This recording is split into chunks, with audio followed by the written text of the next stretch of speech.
It's a pleasure being here. So I am an architect by training, which meant that I was trained to think in systems across time and space, first to build cities and then to build buildings. But then 10 years ago, I got involved in startups and I decided that I could just do things. So I started investing in startups and I realized that the biggest problem that we'd see in our portfolio companies, they were not strategy driven. Most of the founders, the CEOs, even the teams, they knew what to do. They knew what success would look like, but they were not actually allocating their time, their attention, and their energy in the right way. They were wasting a lot of time. They were choosing the easy option over the other hard option. And overall, they were just making preventable mistakes. That launched a personal investigation 8 years ago to go to the source of personal performance to really understand how we think and how we actually get things done. And 5 years ago, I founded Self-Mastered, which has ended up being a framework that really turns grace into feedback loops. I believe goes very well with the Mormon concept of self-agency. So today we're going to discuss what is the whole framework and how we have been helping a few hundred founders through it. And it all hinges on the idea that the kingdom of God is already within us. And it has this engineering manual that we have been testing with over 350 founders that I'm going to be sharing with you. Of course, they were not looking for a manual to access the kingdom of God. They were looking to make more money. They were looking to get more focus. They were looking to lead better. But they got engineer evolution at a time, instead, one protocol at a time. And as we all know, as children of God, we carry infinite potential. In Mormon thought, humanity is both fallen and perfectible. And salvation is not a passive rescue, but a call to co-create our evolution. The question is not if we can transform, but how to actually do it. And the traditional path seeks transformation through God's grace, praying, attending church, doing good deeds. And the futuristic path, the transhumanist technologist, it's not about man-made needs, digital consciousness, interfaces, design, or psychedelics. And I contend there's a third way, which is complementary to the other two, which is learning how to operate the divine mechanism that God has already embedded within our biology. But we've typically been trained to, which means that grace is not a substitute for evolution, it's rather the permission to evolve. We have to balance both at the same time. But we've been trained to think that transformation, when God acts, it is something just happens to us. St. Paul on the road to Damascus, Mother Teresa in the train in Darjeeling, Moses before the burning bush. These stories taught us for way to God. But what if he has already acted? What if our divine potential is rooted in our biology? And if that's true, what is the divine mechanism in which it will happen? And the answer, of course, is our nervous system, specifically the brain, which is a self-adapted engine that mirrors our life experiences. Every pattern that we have repeated over our lifetime since infanthood has shaped who we are as an adult, which means that in adulthood, we have the brain we deserve. But as we all know, sometimes those patterns, which were useful at some point, that were protecting us, they don't work anymore. They imprison us. They're creating us problems. The ancient fear circuits that would be helpful for our ancestors 200,000 years ago to survive in the savannah now fire when facing uncertainty.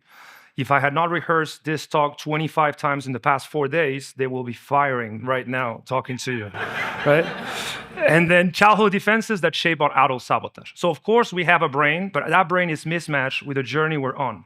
And that is mismatched code that limits our divine potential. I'm going to be using terms from engineering a little bit loosely, code rewiring, but it's all to discuss this idea that these flaws, we have typically been trained to think that we all have flaws, that we all have personal defects, that things that we should be ashamed of, there are crosses to bear, but I contend that those are exactly the opportunities that we have to rewire and get closer to our godhood. If we can't focus, that is a constraint on attention regulation. If we have nagging self-doubt, that is a belief system constraint. If we have procrastinating on the hard task, that is because we haven't yet managed how to deal with the emotional havoc that comes from doing that task. And that every limitation is not something to be ashamed of. It's just the opportunity to rewire. Those are literally the guideposts that are leading us towards the next stage of our journey. Struggle, therefore, is never a punishment. It's a signal. And the same neural patterns that trap us can be rewired to set us free. That is the whole paradigm of neuroplasticity. We must stop waiting to be saved and start rewiring the constraint preventing our salvation. But then how can we rewire our brain using our brain? By realizing the fundamental capacity that separates us from every other system in creation. I realized this line should probably be more specific because consciousness is a big mystery. But it all hinges on the idea that the kingdom of God is not discovered, it's programmed, and we can program it with using something called metacognition. Understanding that we are not our thoughts, we are not our emotions, and we are not our behaviors. We're the consciousness that can observe and transform them. And the mind, we can think of it as a divine interface between consciousness and reality. Metacognition, thinking about our thinking, is the foundation of self-directed neuroplasticity. And the fact that we can witness our own thoughts is proof that God seeks our communion with him, not only in ritual, but through our capacity for self-transformation. Now, if we are a system that can observe and rewire itself, then the question becomes, what exactly can be rewired? I contend that everything is trainable. There are no fixed traits, only unrevised code. Our naturally anxious personality is something that is conditioned. If we're undisciplined, we are just untrained. If we're bad with people, it's because we never learn how to be good with people. Of course, we all have a different baseline and we all have our different ambition, but the mechanism in which we move forward is always the same. It's through systematic training that triggers neuroplasticity. And the great late Anders Ericsson, performance psychologist, will call it deliberate practice. I contend the difference between us and whoever we admire the most is not talent, luck, or divine blessing. Literally is reps, is feedback loops at the level of the brain that had shaped the brain that is better aligned with the journey they're on. Between a local police officer and a Navy SEAL is basically a training issue. With a college football player and Tom Brady is training and experience and feedback loops compounded. But there's three mistakes that we typically make when trying to do this on our own. The first mistake is we believe that we must find ourselves, that there's some sort of magical destiny for us that we need to uncover, and then we will be liberated to finally chase it. I contend that's backwards. God didn't give us free will to find the plan, but to design the journey. We are not meant to stay who we accidentally became, but to consciously design who we decide on becoming. It's in our hands. Why would he have made us conscious system capable of self-directed evolution if this was not the case? Second mistake is that we've been trained on the wrong paradigm, which is reductionism, which can only provide one-sided approaches to complex situations. So the average person, when trying to become more productive, will read a book about productivity, but maybe is physiologically dysregulated, or will try to fill a spiritual void with addiction. In other words, we're not simple machines to fix. We cannot aim at problems directly. We need to understand ourselves as complex system and rewire ourselves holistically, thinking about the constraint and how do they interrelate. And the third mistake is that we have been trained to chase outcomes directly instead of architecting the system that actually grants that outcome. This is why we seek emotional highs instead of solving for peace, or we seek validation instead of redemption. Everything we want in life is behind the constraint or the number of constraints that are blocking it. And our goal is to realize what is the constraint that right now is limiting our potential. What is the thing that is preventing us from moving to the next step? With the CEOs or founders that we work is, what is the thing that is preventing you from making the right decision, the right hiring, firing, or new strategy, and why are you not doing it? Remove the constraint blocking a result, and the result follow. The question then becomes if this is a game of rewiring constraints, how do we find the constraints? What is the taxonomy of the constraints? Well, what follows is a model that we built over the past 5 years, in which all constraints can be loosely put into 5 categories in what pertains to actually move forward. Spiritual, mental, physical, strategic, and executive constraint. And of course, we're a complex system, so all constraints feed into each other. We need to develop the self-awareness and the metacognition to identify cause-effect relationship in between them. But in essence, we are spiritually constrained when we are losing meaning over surface wins, when we chase goals that are not even ours, when we compare instead of create. In essence, when we lose sight of our sense of meaning. Which can or cannot have a God. We don't necessarily need a God in order to find meaning, although within this audience, I would assume this is the case. But this is pre-religion. Then mental constraint is everything that pertains to not being able to make rational decision, to ruminate, to second guess, to overthink, to replay limiting beliefs, to protect the ego. We're physically constrained where we're running on poor sleep, when our nervous system is dysregulated, when we're stuck in fight or flight, when we don't have good physiology. We're strategically constrained where we chase too many goals without depth, when we chase every shiny idea, busy all day, and never really compounding anything in any direction. And finally, we constrain at the executive side when we start strong, but we seldom finish, we don't get feedback, and we erode self-trust. So we like to think that at any given moment, we have one or many constraints that are preventing us from getting to the next step of our self-chosen journey. Now, as I said, we're complex systems, so every constraint cascades into each other. If you're spiritually misaligned, you have no sense of purpose, you really have no sense of being, you're obviously under a lot of mental friction, which is going to lead to rumination, to second guessing, to physical depletion that prevents you from making strategic decisions that lead to not achieving much. So transformation implies debugging the whole stack, so every system runs in coherence. If this is true, then how do we solve the constraints? Is there any specific protocol that we can follow in order to have a method to move forward? Well, so if we are a complex system, is because in Paul's letter to the Colossians, in him all things hold together. To me, this means that we, God and ourselves, were complex systems, and therefore, in order to rewire and rise, we need to honor the same integrative intelligence that created us. As I was saying, how do we rewire ourselves? What is the protocol? How do we do this? Well, we looked at how the brain actually rewires itself, and it's not through superficial insight, it's through neural pathway replacement. In other words, transformation is not an event, it's mostly a system you run. And we boil it down in intention, execution, feedback, and adaptation. We call this a master rewiring protocol. The goal here is to find a constraint that is most limiting and then create an intention, execution, feedback, and adaptation loop that help us over time, maybe in one setting, maybe through the deliberate reinforcement, create a neural pathway replacement. Now, we deploy this protocol in two phases, right? The idea is to exert enough pressure so that the brain can open the neuroplastic window, which typically, the ideal is a 90-minute session. More than 2 hours typically goes against the ultradian rhythm, so you accumulate unnecessary stress. 90 minutes is the sweet spot for most cognitive tasks. And a couple examples, imagine that we're inconsistent on one task that we know absolutely will help us do something that we've been avoiding for months. Well, we spend 90 minutes executing on that task without any break. Or if we're anxious around people, we spend 90 minutes talking to strangers while using a specific breathwork protocol that will help us relax the nervous system. The key idea here is that we do not wing it.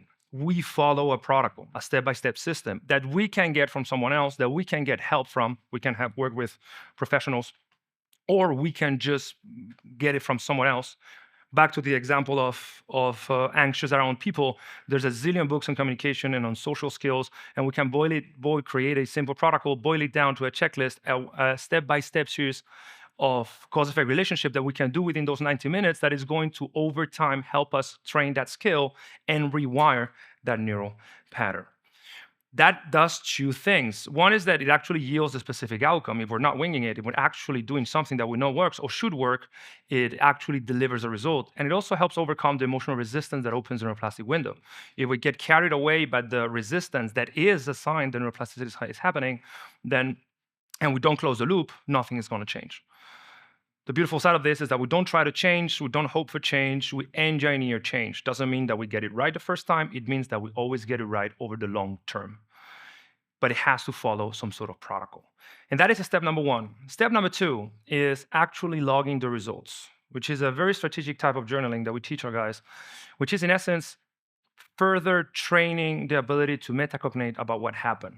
If everything that we do within those 90 minutes follows an intention, has an actual protocol, a step-by-step system that we're trying to follow, then we reflect on how the execution went, what the feedback is, and how does that mean for our personal evolution over time.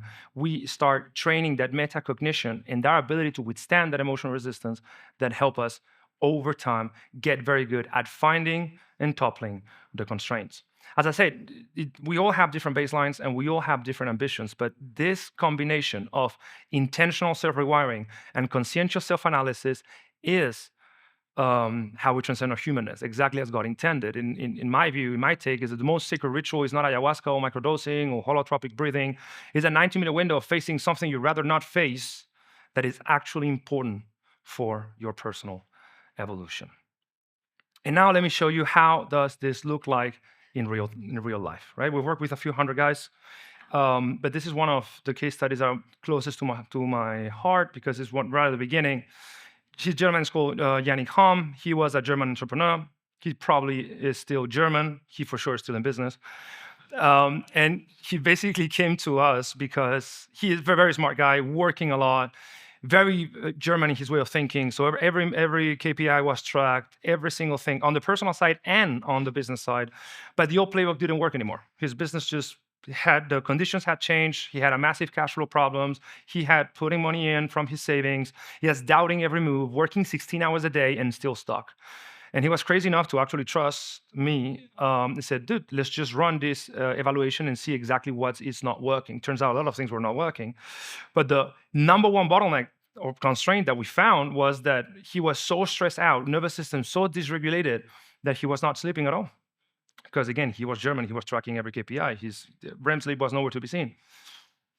So that's the first thing we did. All right, you're going to go from 4 hours to 8 hours. Very simple intervention. Over a week, mental clarity came back. And then, because he had internalized this systems thinking approach to optimization, both on the business and the personal side, said, okay, well, how do I solve this cash flow problem? And he realized after 3 days of just doing that thing, not getting distracted, that there was a way to bring a specific process from 3 weeks to 4 days.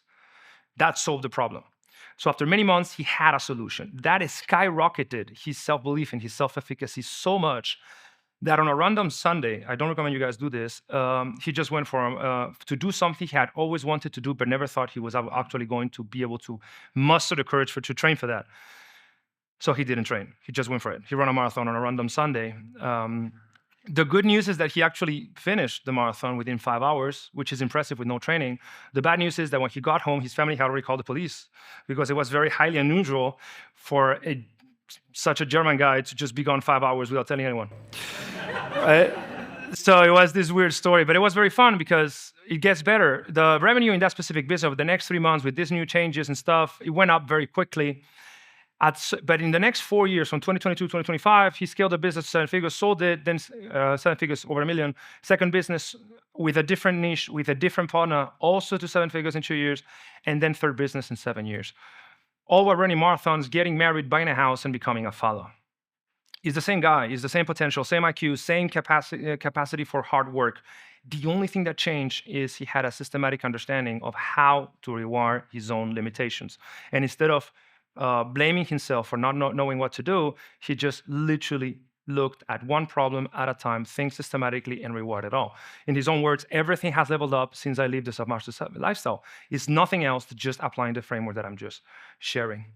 And that is the message that I have for you today. The idea that the kingdom isn't just within, it's waiting for us to have the courage to rewire ourselves to reach it. That is the meaning of eternal progression. It's not waiting to be saved, but actually making the conscious choice every single day to address our limitation in a way that it actually creates a neuroplastic change in the brain. So we are literally transforming ourselves before our very eyes. And Zion isn't paved in miracles. The road to Zion isn't paved in miracles. It's engineered through protocols, one person at a time. The manual has always been in our hands, and I invite you to rewire and rise. Thank you very much.